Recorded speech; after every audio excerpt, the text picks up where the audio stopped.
dignitaries and delegates, hello and welcome to this fascinating fireside conversation on films and tourism with what should I say, the global star of the Academy Award winning film RRR and on many other things. Ladies and gentlemen, I think it deserves a big round of applause over again.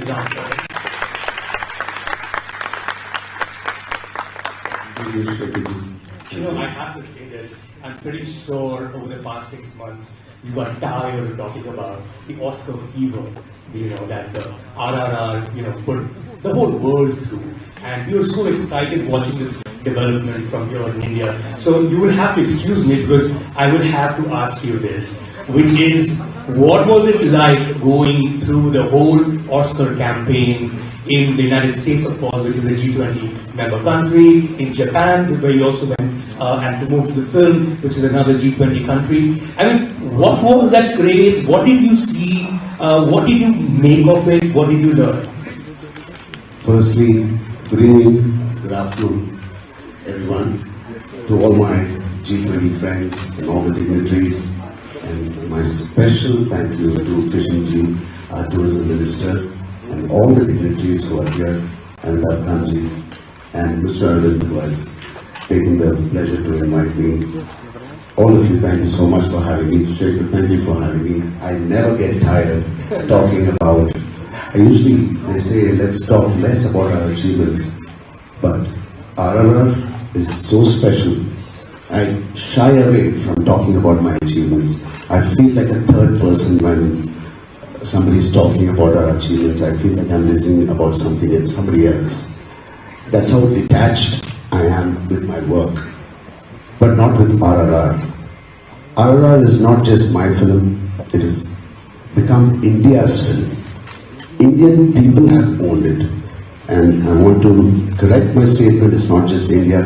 People from the east and the west and the north and the south, all the countries have owned it. My dear friend, the Korean ambassador is here. I've seen your video, sir. Thank you so much. What a tribute to RRR. It is not our song anymore. Fantastic. So right after the session, I am excited to have a dance-off with you. So like I'm saying, it's not my movie, it's not my song, it's not my Academy Award, it's not my director, my composer who won it, it's the people who won it. It's the people who have taken it to the Academy, it's to the Golden Globe. And for me to get having an opportunity to talk about it again, it's not about talking about me, it's talking about the people and people's love for the song. But tell me something, Ram. I mean, of course, we mentioned the fact that its box office figures are very well known. It's 1,200 crore, as was rightly pointed out at the beginning of this conversation.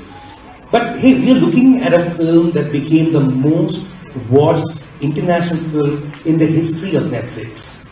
And pretty much everywhere you look, someone or the other is dancing to Nadu Nadu.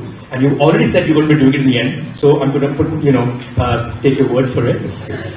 What explains this unique and universal connect to this particular film in an international way, in a way that everyone in the world could see and just be drawn to it?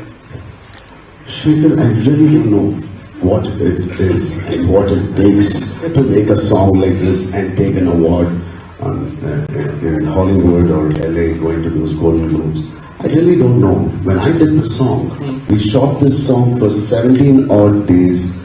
When I talk about that song, my knees still wobble. I get knee pains. So, I don't know. When you do, you just do it. And you do it for the passion of the song. And I swear to God, none of the team members knew it was going to reach. We were so happy for what the appreciation we got in India. The highest grossing film in India. We were more than happy, and I actually moved on to my next project. And then we got a call saying some theaters, the Chinese theater in LA, some audience are really appreciating your film. I said, okay, good. 250, 350 people, 650 people in the theater enjoying it. And that became viral.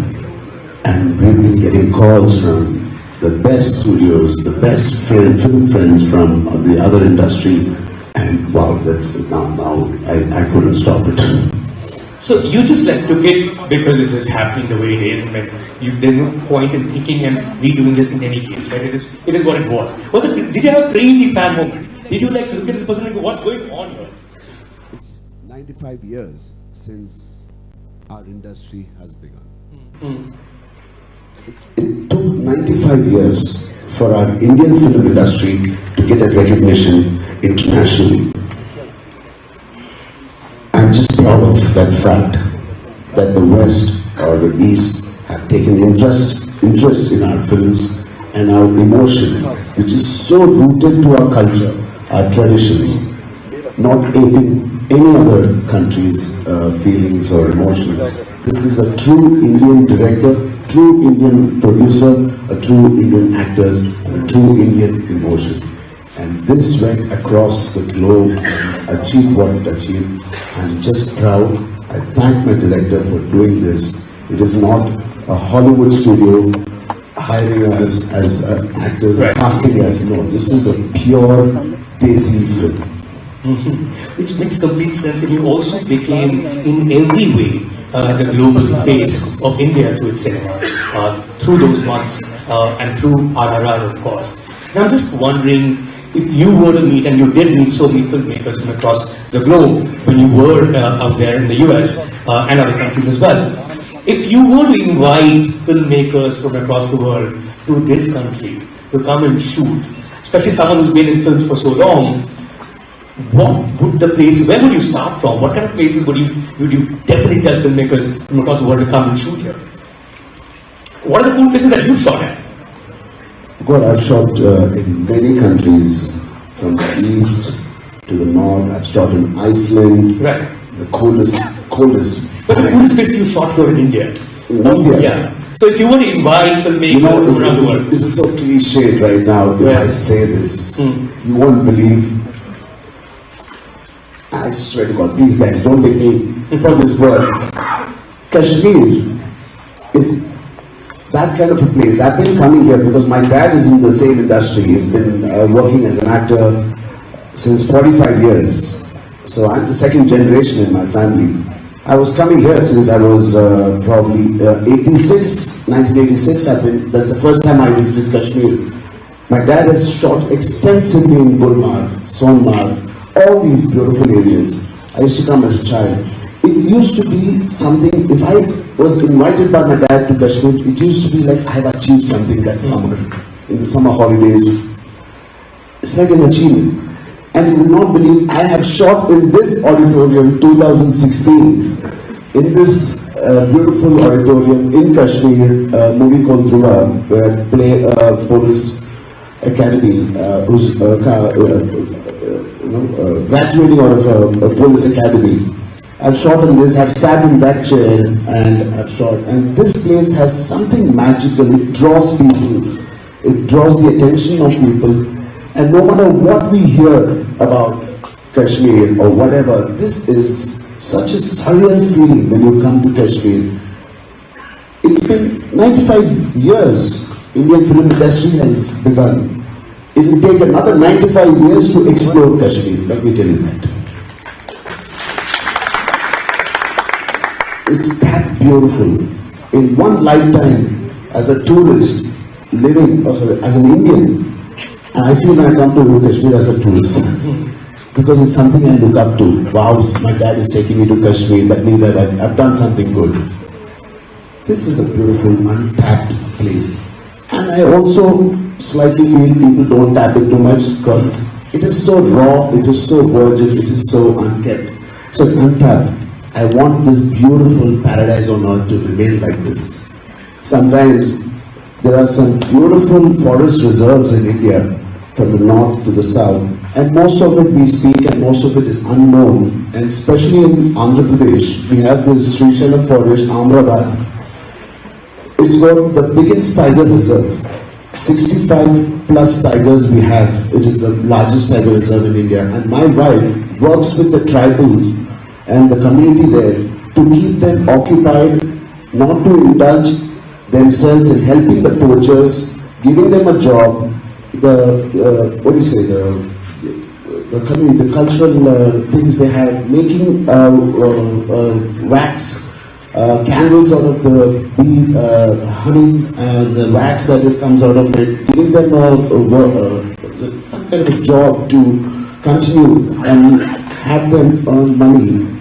This is very important. I used to tell my wife, why don't you construct a beautiful resort like Ranthambore Forest or Kaziranga, Jim Corbett? She said, I was begging the government not to do anything here because the tigers are so peaceful in these tiger reserves that the tourists should not come and disturb the cities.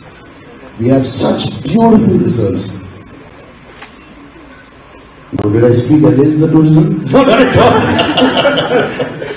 Yeah. Well, so long as you keep that distance, right, I think you can do both tourism and sustainability. As Minister Singh pointed out, and I didn't realize he's an absolute encyclopedia of Hindi cinema, he really wants you... First Indian movie was Raja Harishchandra. That's good. This is more than 95 years, yeah. It's been 110 years. Right. God, yes. 1913, that's right. Yes. Yeah. and he wants you, and I think he's seen you moving your legs. The only other person who could do it was Shami Kapoor. So I guess you played a cop last time. You'll have to do the Natu in Kashmir now. That's what he wants. So I think let's hope that happens soon. Sure, sir. If you're joining me, please.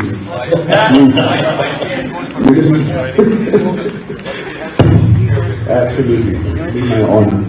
But it has to be said, I mean, as a person, besides the fact that you travel for work, and I've shot across the world and in India as well, you travel a lot for leisure. You actually collect artifacts from places you go to. Where does that passion come from? Oh God, I don't know where this comes from. Because I'm not much into the art or the artifacts, but something that is meaningful and something that connects me to that city. When I go back, I usually collect something and it makes me remember of that country. And Europe has always been my favorite country. Now Japan has become my new favorite country. The culture, the people, it is a special country. I'll tell you why Japan. When we went to promote RRR in Japan, it's huge in Japan. It was huge. We did about 150 million in Japan, and I thank the Japanese audience. They are so warm. And it's in Japan. Why it's so famous, so special to me is my wife is carrying right now. She's in her 7th month, and the magic happened in Japan. So I will never forget Japan, and of course, to all the other G20 friends in the countries of India, each one are so special to India, the relationship with India, and especially film tourism. We all want to go and shoot in every country. All the countries are so rich in their culture, and we as Indian actors and Indian film, we want to explore our culture and their culture. I want to see how these two cultures can come together and create a phenomenon, which is the global cinema, not Indian cinema or any other country's cinema. I want to see a global cinema, and with all your support, I think it can happen. You know, as Mr. Kant also said, I mean, Indian cinema is also one of the ways that Indians have accessed the world, right? And we've seen those places, we wanted to go there. To quote some recent examples, you can think of Turkey. A lot of people want to go to Turkey after they saw Turkey in the Dharakni, right? And a lot of Indians went to London in the 90s after they saw Dilwale Dulhaniya Le Jayenge. Everybody wanted to be there, right? Which is the same thing as how everyone wanted to go to Goa after Dil Chahta Hai. Are there examples from your films where they've seen this and that's the country they want to go to? Or films that you've seen and because you've seen them, that's the country you want to go to? Come to India. Please.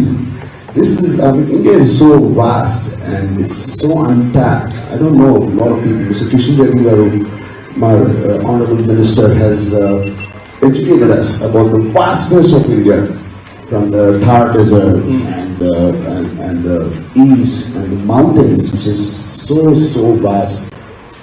And the south, we have the beautiful culture, the God's own country, the Kerala backwaters. There are so many. I think I want to explore India more. I don't think I want to travel for my next couple of films unless the producer and the director is from Hollywood. Right. I want to stick to my culture. I want to stick here, and I want to educate that our Indian sentiments are so strong. Our culture is so strong. there is a lot of dignity in our stories. Nowadays when you see, it's not about South India, North Indian movies, it's about the Indian Mitti stories. Our Desi stories are coming out finally. And I'm sure that the other countries, when they see what is good, why should I go to an Indian cinema theatre? Why should I see an Indian cinema? Not to see what they've already experienced. They want to see what is India. And today our lovely directors are showing what is India on the silver screen. Which you have. And I think it might be fair to suggest that even without going to those countries, cinema is a great way for us to travel through our eyes. You don't need a passport, you don't need a plane ticket, you certainly don't need a visa. You can just watch a film and think that you've been to that country and that you will return. And Indian cinema has played that role hugely, right? Now, one of the things is that, which a lot of people don't realize, is how many films we make in a year. And that it's not just films that are made in Mumbai. There are films made in Chennai, there are films made in Bangla, in Kolkata, there are films made down, in the industry that you belong to, which is also the industry, which is also the city where Mr. Reddy is from. Tell us a little more about the cinema that comes from Hyderabad. That's another face that you are of and have been for many years. How is Indian mainstream cinema different from other cinemas? And how is cinema that comes from Hyderabad different from other mainstream cinemas in India? That's a very intense question. We have the time in the world. No, I don't know if I have the knowledge to answer that. Okay. You have all the experience. Yeah, I'll try to say Yes. what I have from my experience. There are much better people, legends who can talk about this and give you the right answer. This is one industry that has paid my EMIs, which I grew up in, paid my bills, made me who I am, made my dad who he is, and the great legends we have in our country. It was for a long time not recognized as an industry, but today it is a film industry.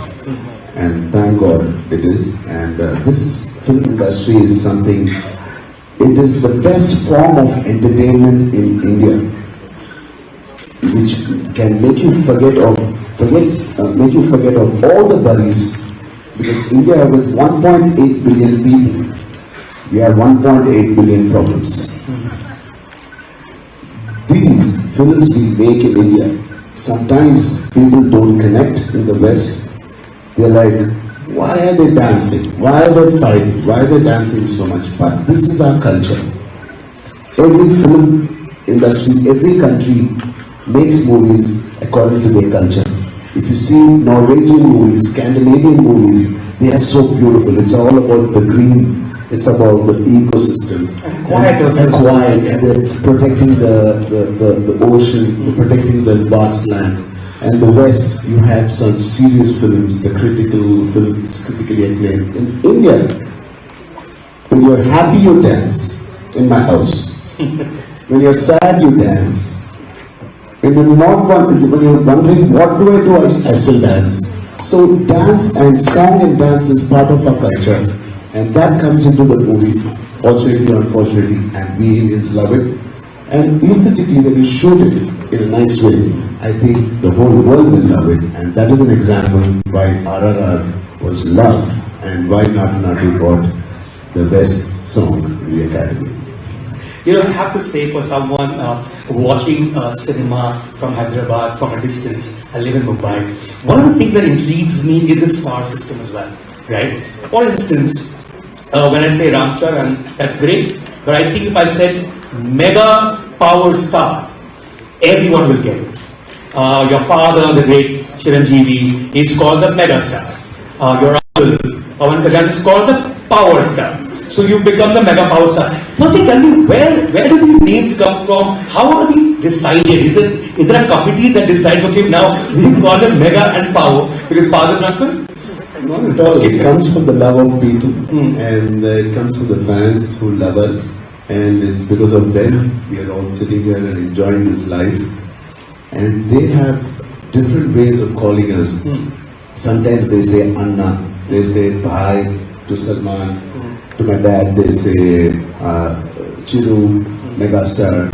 It's all coming when you are brimming with lots of emotions, and your volcanic reaction comes. They just have a way to call you. That's it. It's just coming from the love of the audience. And you know, you've also grown up with that love, watching the world around you, love your father so much. Chiranjeevi, Chiru as fans also call him, and megastar as well. Is it tough to be so illustrious? I mean, we talk about, nepotism, blah, blah, blah, but it's actually tougher when you have to live up to something so huge.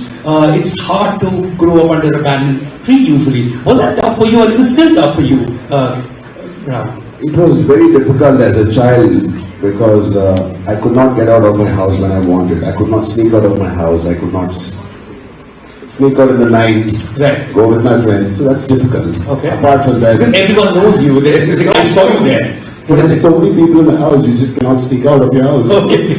Take your dad's car and drive it in the roads. Right. Jokes apart, I think it's only a pleasure. It was never a pleasure for me. It was only a pleasure to be born. And I think I work best under pressure. Okay. And that pressure was my motivation. Waking up till today, my dad is 68 years. He has signed about 4 films. Wow. He's one of the highest paid actors now at 68. He's giving us a challenge.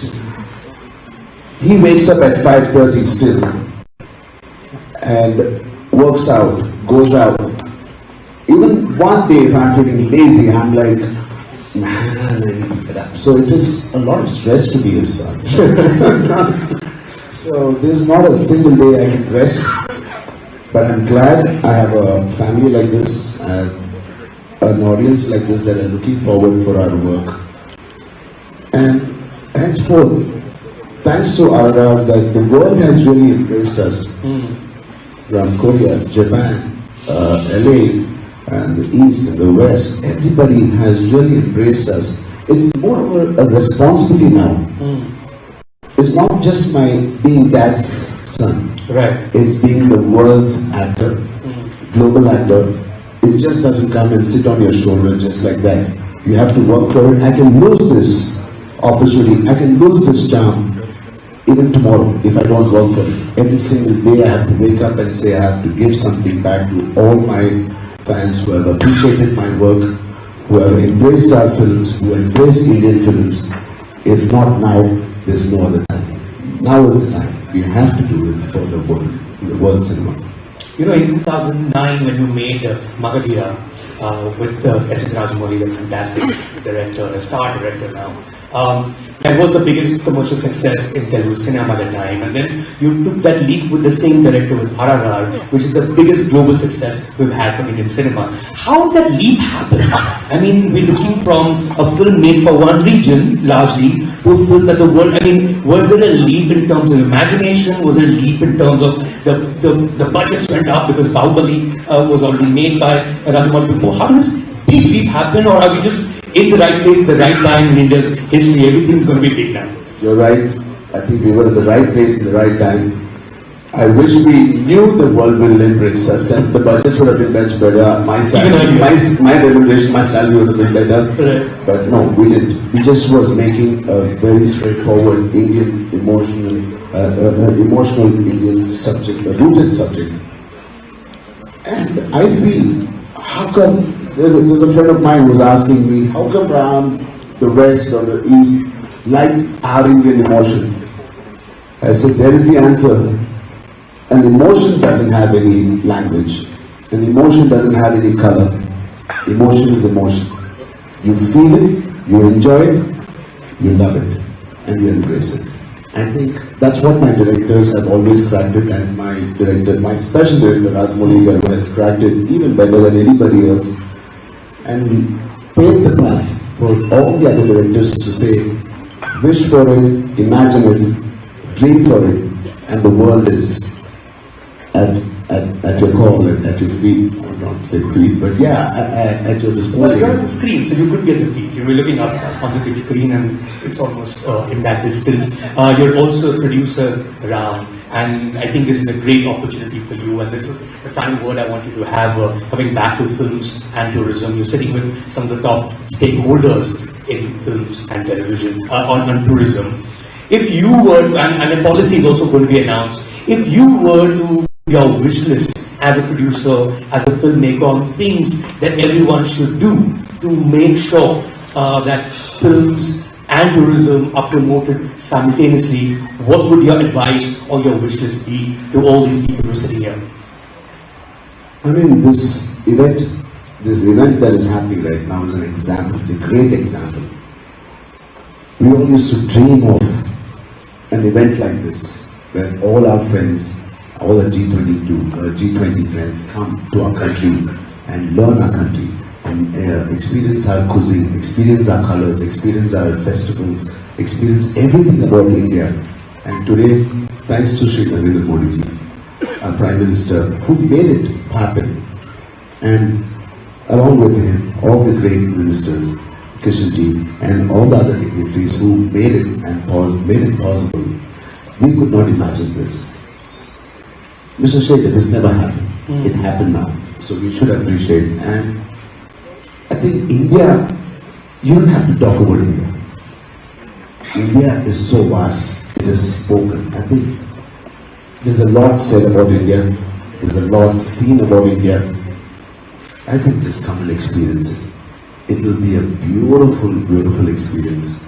And I promise you, please go back home and bring all your family and friends. I promise you, you will never regret it. I'm going to end this conversation on the most important question to be asked, honestly speaking. This is something that everyone who's here really wants to know from you. What does Natu mean? My knees wobbly. What these two words mean? Yes. Should I get very emotional about it, or should I be nice and First, get dictionary about it. What does it mean? Because there are multiple meanings even online. Natu in Telugu means. They first said dance, but apparently not. Kishan garu meer Telugu varu. Natu. Then they said raw. It's Right. rural. It's the flavor of your city or your country. Natu. But in Hindi it became Natu. Natural. Right. I don't know. So I think this question should not be answered. Just enjoy the song. It's a I think beautiful song. what is most important is for the ambassador from South Korea to please come up on stage, and we have to have some Natu movement happening on the stage, please.